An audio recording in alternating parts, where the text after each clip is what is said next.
Hello, everyone. This is Elijah Ignatieff of the School of Conscious Communication and the New Paradigm Toolkit. And I'm here with Raamayan, who is the founder of basically a new platform for creation. And we're here today to discuss where you're at in your process and let me ask you a question. What is your greatest challenge that you're facing right now? I'm facing a couple of challenges. I think one is um, having such a vast vision,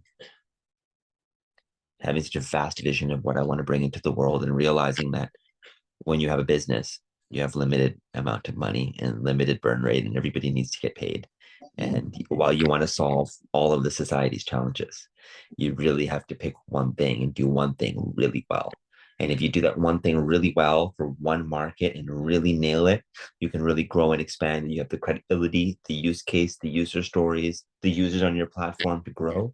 But I've been in a bit of a pattern of like boiling the ocean, of being like, hey, if all this system doesn't have all of these components and it's not launching, and that's just not how things are done in the world of tech and in the world of development. You have to bring a minimum viable product to market that serves an addressable market with a clear product need, get feedback, grow it, and build from there. And so moving into that frame, moving into that understanding for me as a systems architect has been my biggest challenge, I would say. Hmm. So what have you focused upon? A lot of things. That's the thing. Like we have like 6 products right now, actually. We have an asynchronous video collaboration platform. We have an IP protocol and new licensing structures for content for how we can create a decentralized content library. We have a short form video meme app that we built. We have so many pieces. We have a platform now called Creation, which is we call it communal network. And I think this is really, if I've come down to it, it's like this is now the core. This is the seed. And the seed is this space, this community space that you have right behind you, right? Yeah. So you have community space, group space, personal space, one-on-one space.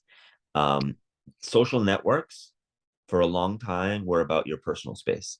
They're about you. They were about, hey, this is me. I'm going to project an image of me. Everything about this is about me. And it's about how many followers I have, how many likes I have, how much engagement I have. It's me, me, me.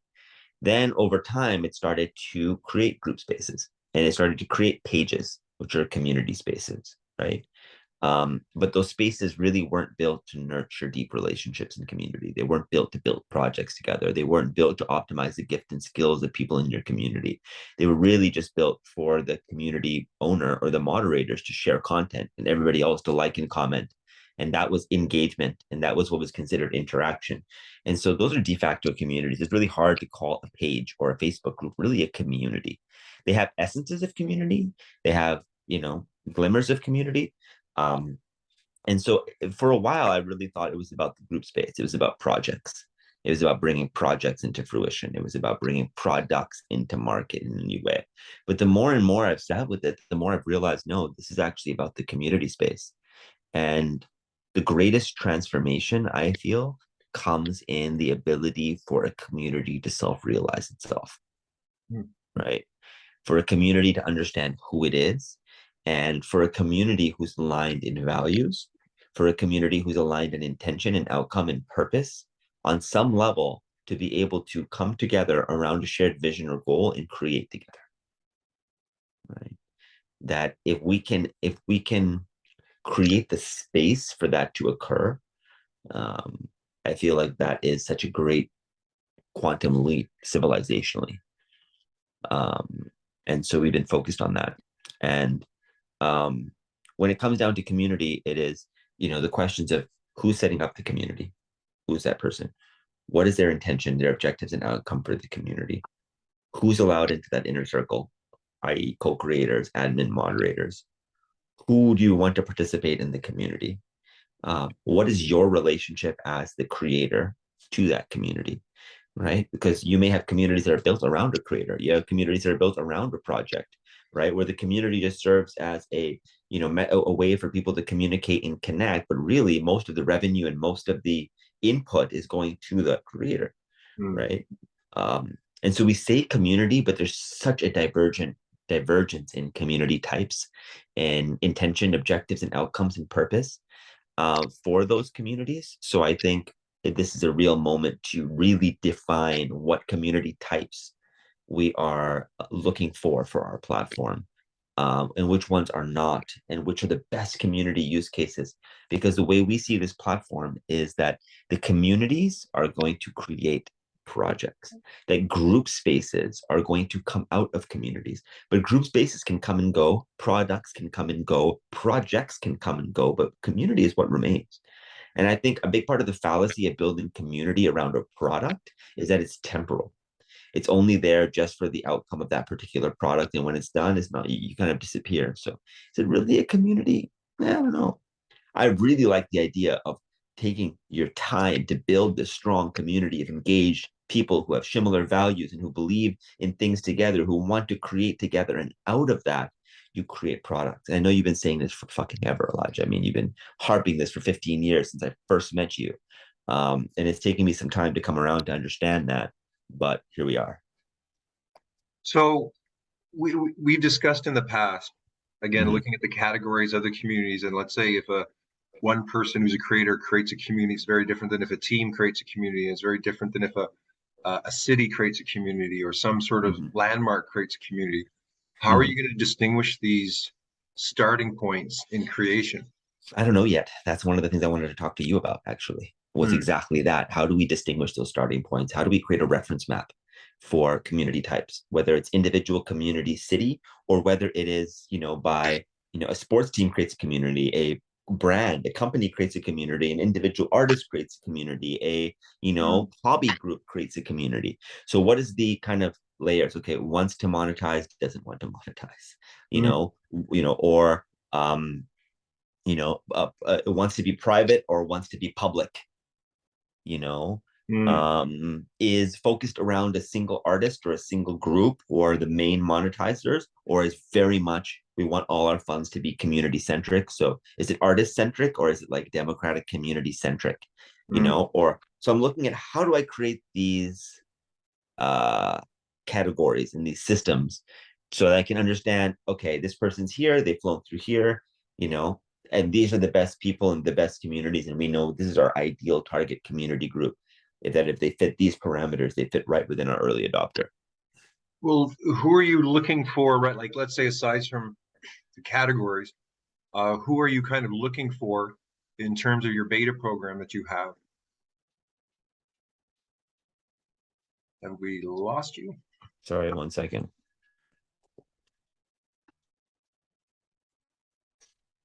We just you just realized you lost a lot of data right now, right? And I did, yeah. the ability of teams and communities to get access to each other's data, to get our files, to like one of the things which I'm hoping creation has is a methodology to share the data and information and knowledge in a way that's, let's say, we can trust it. We can have it in a place where it's not going to get lost. We can have it in a place where other people can access different levels of it. I'm just wondering about how much is going into that platform around that type of sort of file folder sharing. Right, almost nothing right now. Again, it's like we can't like boiling the ocean, right? Like that problem to solve is a multi-billion-dollar problem alone. There's so many problems to solve in this space that we have to just take one thing at a time.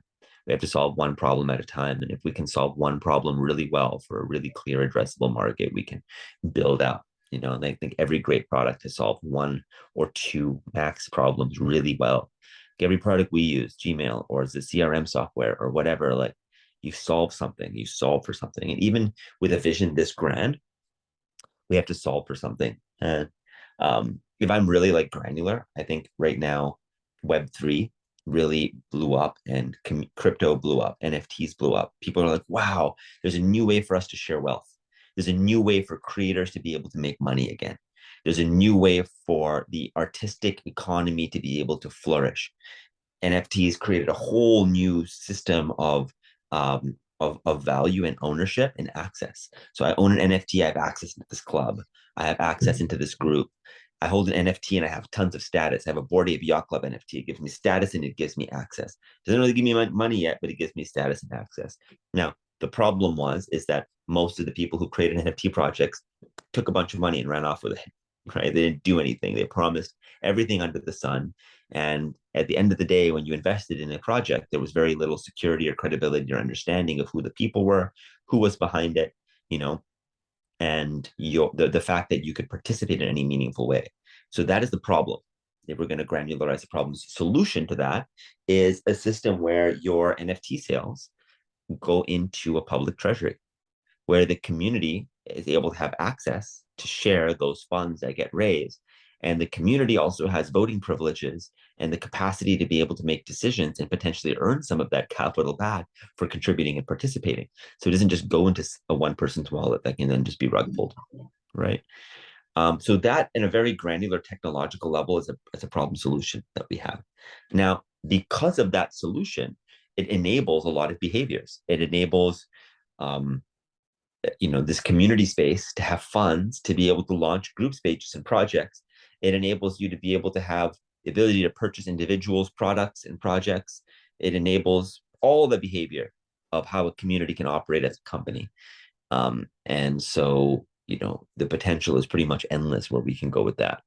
So let me get this straight, because you're essentially creating a container to do business that's not like it has been before, right? It's not like a corporation. Mm-hmm. No. Because of what you just said. Yeah.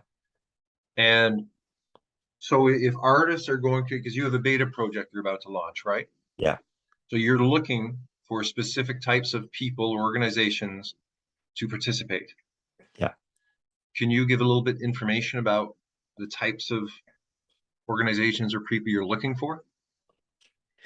Yeah. I mean, we just did a contest, a pitch contest in Las Vegas, and it was a Web3 Expo. And the reason why we were at the Web3 Expo is because we were, at least in this beta phase, looking for communities that had exposure to Web3. Yeah, exposure to Web3. And the reason why is because we don't have to educate them as much about wallets and setups and what is an NFT and what is a whatever, right? So initially, we're looking for more Web3 savvy communities. And we're looking for projects that are interested in creating deeper community engagement with their existing communities, or projects that want to do an NFT sale and have an existing community. So if you're a Web3 project or even a Web2 project that has a big existing community, that has Web3 savviness, that wants to do an NFT sale, that wants to build deeper engagement in your community, that wants to build deeper possibilities of your community having economic advancement and benefit, then you're probably a right fit for working with us. One of the beta creators we're working with right now, just starting to work with, are called Meta Wizards. And they're a really cool Web3 game. They have about 20,000 people in their community. I think they've sold over 4,000 NFTs.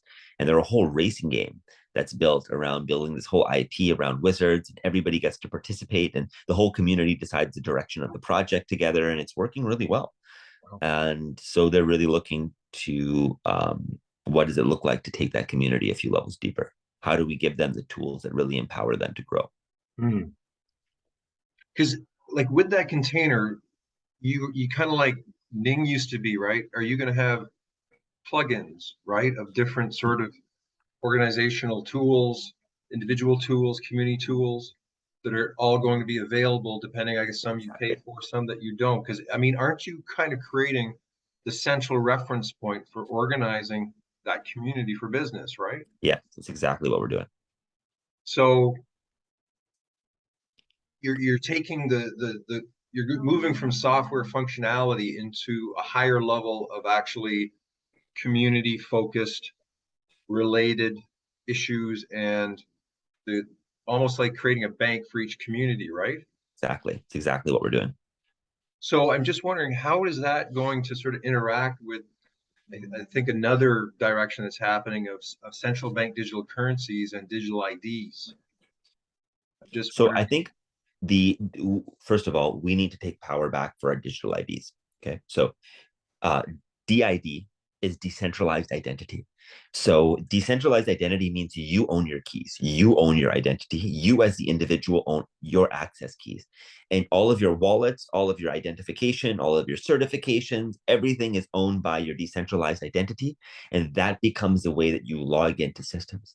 we need to make sure that decentralized identity, and we are working on this internally as a team. Our CTO is one of the leaders in decentralized identity right now. But if we bring forth decentralized identity protocols before the government does it and make it en masse, then we'll avoid a takeover, ideally. Right. Cross your fingers, right? So the central bank digital currencies are concerning to me just because of kind of trackability of money. Mm. However, all crypto already is that. So I don't see a central bank digital currency as being that much different than what already is there. I mean, you already have so many stable coins, right? USDT, USDC, DAI, USDD, all of these are essentially saying that they hold the US dollar as a backing. They're the main stable coins in crypto. In some ways, it's not a bad thing for the central bank to be like, yeah, don't worry, we're backing it ourselves. So I don't see that as that horrible. I just, if it's coming at the exclusion of cryptocurrencies, if they're trying to wipe out other cryptocurrencies and take over, then yeah, I think we got to be really fucking concerned and watch out for anti-competitive behavior. And I think I don't think that's going to go down as easily in the US. I think there'll be a lot of lawsuits if they try to do that. I don't think it'll go down that well. And I don't think they want it to. I don't think they want it either. And I can go into a whole reason of why I don't think they want to cancel crypto and why crypto is actually really good for the United States in many ways. I am more concerned about the authoritarian countries, which are basically shutting it all down because they know that it affects their ability to maintain the hegemony of power. Well, isn't it like those 5 countries have created a currency based upon gold and silver, right? Yeah, BRICS. And so the American dollar is going like that's the main thing in the background of everything going on. I think is like currency battle. And again, I mean, it just sounds like there's a time issue in terms of this decentralized identity. That's a key reference point in terms of having each human being kind of maintain their sovereignty as opposed to being sort of inside the government system still and having no power over what we actually create. So that seems to be what your like another underlying foundational thing that your platform is going to do. There's certain things I want to talk about on camera, and there's certain things I don't.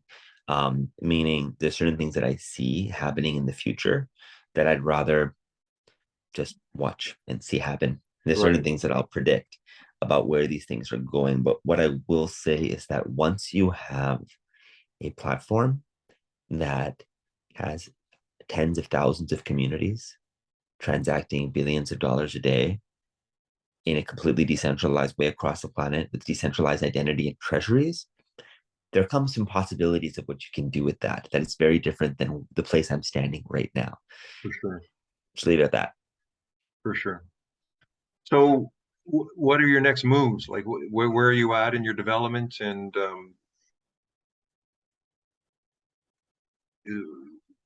what place are you about in terms of entering the market? I guess with your beta tests. Yeah, great question. We're still very much in MVP1 development of our platform. We've got a lot of the UI screens designed. We have a team working, building a lot of the core blockchain components. Like we already have the NFT DAO V1 built, and we're having membership minting contracts to connect to your DAO, to connect to voting, to connect to your multi-sig wallet and treasury, and it's a whole architecture map of the blockchain side of it that's being developed. And so right now we have a pretty good group of beta communities that are interested in using our platform. I think it's for us really identifying the user journey really clearly through our system, testing that user journey with our users. We're working on creating a really robust feature map and then testing that feature map against what communities will need. So we're really building with the communities and the beta creators in mind, rather than building at an abstraction of what they're going to need. So I think the next few weeks are really, tonight, Shaq and our product manager have a call with one of our beta communities, and there's a bunch swirling in that field. I think that, and I also would love to have a conversation with you and our product manager at some point as well. I think it'd be really useful to just get on a call and jam. It'd be good to have a jam session.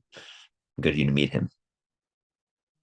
Yeah, Ray, I sent a message to Shaq to meet. Yeah, if you want to start having like, I just got an office. I'm Yeah, moving great. from the basement. I'm gonna have a nice the command center I have the place for, so Mm. I'll be able to be a lot more functional. Yeah, definitely. I think in terms of content for Shaq, I think it's going to be amazing for you to just send him what you send me, because you're constantly trend watching. You're constantly spotting what's like actually happening in the moment. You're looking at who the best accounts and creator. You have a really good eye, and you always have. I mean, since day one, you've always had a really good content creation eye and an understanding of what should be captured and how, and what's trending and why. And that's kind of his job now. So, you Okay, know, okay, working with yeah, him on that would be amazing. yeah, because I am so drawn to tracking tick. Like I'm on 3, 4, 5 hours, like It's sometimes more amazing, hours a day, and I right? take the good ones. I take, I'm saving. Please, please have a folder where we are, or a thing or a chat where you just drop them, and Well, I've got so we can thousands, like repost I've them. got thousands, I think, like on my hard drive, because for the last 3 years, I've just been, during this whole COVID, just getting evidence or getting, there's so many good content creators on TikTok, and they've got such a wide spectrum, but when something's moving through the whole thing, which is like, with the stuff about vaccinated, right, where the Pfizer admitted they didn't test it, that I've seen 20 videos where it's stitched showing what actually happened when the guy confronted the Pfizer exec, in the European Union. And so many different people are having, from Russell Brand, who, has 5 million people watching, to Joe Blow, who's got, 50. But it's like there's such a power in that decentralized media system There is. that I'm just fascinated, because there's so much going on the planet right now, especially with China and Russia, and possibility of war, with what's going on with the Ukraine and NATO, and you're getting, and probably for the first time, you're getting both sides. Like Putin isn't completely canceled out. I mean, they're trying to, but there's a history there, right? There's a lot of underlying reasons why war is occurring, and usually you just get the propaganda, Mhm. and now, I had my TikTok account shut down. I was getting some traction. All of a sudden, they just erased me. I've heard other people it happening too, and they have 10, 15 account, but this first time it was actually like just no warning, nothing. And what was I talking about? I'm just talking about, you know, my own perspective on this whole COVID pandemic thing. And now the I don't like conspiracy that. that we're You being, can't say that online anymore. You're not no, allowed to. no. And it's for someone of my own age, who's like pre-computer and like, we watched it all. Now to watch these big tech companies censor like this is just pathetic. I mean, let me ask you about this. How strong a component is media going to be within that community? Like Huge. like the ability to communicate within the community, between the teams, inside the team, outside to the community. These are all different channels. And I know I put a lot of attention upon this, and there's some things I want to show you that take into account, I think, all the possibilities of communication. And I think the communication system is huge, because these tech platforms, they're very unsophisticated, I find. They're You know, um, media is a huge part of of the game, and this is why I feel like architecture wise is going to be so important of how we architect it. What I would like to do really is I'm really looking to create a buffer where each community is a membership based community, because each community is a membership based community. They're completely self sovereign and responsible for their own media and their own content, right? Meaning, if it's harmful or whatever content, the community members should flag and have to flag. The only times that we will come in externally is when there's, obviously things that are flagged highly, like somebody's trying to do like a terrorism operation, or they're doing child pornography, or there's things out there that require an external system or a platform to come and really alert authorities. There are those cases. They are valid, and you need to have a policy around that shit. But for the rest of the stuff, we don't want to censor free speech, man. whatever it is, like whether it's COVID or whether it's supposed toxic masculinity, or like, if you want to be in a community to do that, then you be in a community to do that. That's your call. It's your membership based community.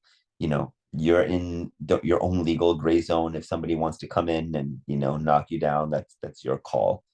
But I think free speech is critical, and we should really protect it at all costs. Mm. So yeah, that's our take on it. Mm. So we've talked about having weekly chats like this to sort of tell the story or show the story of what's going on. I would like to do that. I mean, I'm fascinated by your process and seeing you guys making big leaps, right? You got a very strong team now. You went to Las Vegas. I think what you did there was a huge win. And I just think there's a big audience to watch your platform get seen by the world. Like it's, Mm-hmm. I think that it's when people really understand the significance of what you're offering, not just the money grabber. I mean, people have so little trust that you have good intentions, right? I know. And it's massive because there's no trust, and Exactly. and I Especially in think Web3 now. we know each other quite well. We've known each other 15 years, and both of us are working on systems for the people. Like, and there are people out there who are like that, and it's such a jump away from the capitalistic, we're only in it for the money kind of thing, because those systems are created everything that is kind of killing us now. So I would just like to put forward to anyone listening right now that if you're an artist or you're an organization that maybe fits the bill in terms of perhaps being a beta tester, to contact Raamayan and his creation crew, because I think it's a massive opportunity that you guys are sitting on a sort of not quite a gold mine, but a way to formulate the new paradigm, a way to create a fair system, something that is good for everyone involved. And it's sort of like a reward by merit, right? Like, I mean, these systems are already out there. They're already Mm-hmm. working quite well in some ways. And so you're just sort of formalizing it, right? Mm-hmm. Yeah, it is. And there's some people that are really like D work. I'm just so like impressed by what they're doing. They're really creating an organizational layer for the project side of the DAO, and for how you do it and how you prepare it and how you set bounties and how you award grants and how you create this system. And I'm all about it. I just think that we're not fully there yet. I just think that there's a bridge to that world, and that bridge is, this Web 2.5, this like, you know, place where people can still have authority in their products. You want to bring your product to the world. If you want to bring your thing, you don't want everybody to have an equal vote from day one. Like, No. you don't actually want that. And I think there's like we idealize things, like we idealize communism. And in fact, communism in our ideal was very different than social behavior dynamics were at the time. So we espouse this ideal of communism, but secretly humans are humans and wanted to maintain very strict power control dynamics. And it actually created one of the biggest ruptures and one of the biggest tragedies in the last 100 years, which is actually the root of so much human exploitation, is this idea of communism. And so I really want to highlight that. And I think that's really important to just acknowledge, because these ideas of DAOs are amazing. Decentralized autonomous organizations. Doesn't that sound so good, to be decentralized and autonomous? And it's like, well, kind of, right? Like, autonomous to the degree where there's certain things that function intelligently, but like, you want humans. You don't want to be a fucking AI. And decentralized, like, yeah, it's good to not, be fully centralized, but you need core nodes, you need master nodes. And if you don't have master nodes, it's very hard to create continuity in a structure in a system, right? Mm-hmm. That's why you have a big tree. You have a big tree in the forest and you have a lot of little trees, right? Those old growth forests, they have a reason. There's a purpose for them being there. You don't just go into a forest and fucking cut down the old growth and say, it's all new growth. The whole forest is decentralized. And it's like, well, like, not fully, actually. There's a bridge. And so I think what we're trying to do is give people the security of knowing that, hey, if this is your baby, this is your project, this is your community, you can steward it until you're fully ready to hand it off to the community. And we give them that phase decentralization progression, where at some point they can just press one button and that all the community can have all the votes, right? So it's totally possible to do, but there's a gradient in that time. And moving from a follower to a family, it's all about being like, if I do more, if I complete more, if I build more trust in the system, I build more access, more reputation, more esteem, until I get to that place where I'm like, yeah, fucking me and Elijah, I put in 15 years to get here. Like I put in 15 years, working together with you. And maybe at this point, you trust me to be on the multi-sig with you in the inflow matrix or the school of conscious communication, just because of hours put in and being here together. Right. And same vice versa. Like I'd fully trust you to be part of the multi-sig for creation because I trust you. We've had enough hours in being here. But you can't just say that everybody has that, Yeah. you know, especially if you're building something that has a lot of, impact and significance. Um, so yeah, I just wanted to share that little piece. Well, it's important because, like you can't get away from, I think, common sense. And if you have, let's say, a master carpenter who's on the site, and this master carpenter knows how to build a house, and you've got 10 laborers who work maybe 6 months in the carpentry business, it's not the same. And that master carpenter is necessary, and you've got to listen to the master carpenter. And if you're labor and you want equal vote with the master carpenter, it's not based upon knowledge that you've earned. It's not based upon the truth of your impact. And so if that isn't taken into account, then it's ridiculous. But then if you have a CEO who's making 400 times that laborer, and the actual CEO isn't participating in that particular project, and, and that CEO is taking 80% of the profit, that doesn't work, right? So, Exactly. I think when you're building new systems, there's a lot of trial and error, and you have to test it out, and you have to see if That's it's the working. thing. And I think that's where you're at right now, right? It really is. You got to It's test it reached a out. point. It's reached a point where like any more philosophizing, like on the system, is like almost useless. It's like you just got to give a core tool into the hands of the users and see how they want to use it and get feedback from them. Yeah, yeah. Because the thing is, whether it's scope creep or just the ability to integrate any other thing right now, like there's so many different platforms that you can integrate with, right? That you can have a CRM, you can have an email or whatever.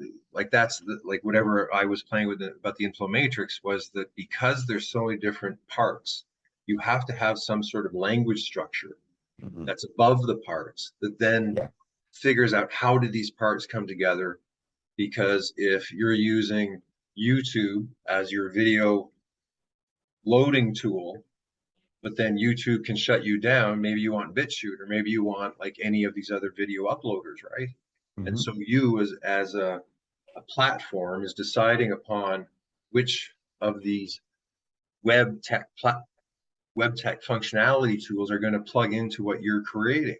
Hmm. And that's, I think, no one has, I think, quite done that from a point of view of having a full business system, No. right? Like it's always a tool to go to some abstract business that you're running, but you got to put all the parts together. If I'm correct in my assessment of, Yeah, I haven't seen anything like that yet. especially for small business, right? Like the larger businesses have larger, massive, information systems, but And I think this is the smaller. biggest thing that's missing. I mean, even if you look at something like Mighty Networks, which is a great platform, Mm, right? But they don't really allow a lot of API plugins. And so it's limited to whatever functionality you have on the platform. And that's a mistake. yeah, I think the greatest development in Web 2 were things like Zapier, were things like, creating zaps and if this, then that, where you could create integrations between everything and you could create formulas or recipes that when this happens, then that happens. And those are brilliant. Those are, systems integration, connection points is amazing. What we're saying is that here's the watering hole. The watering hole is where relationships get built, where money gets made, right?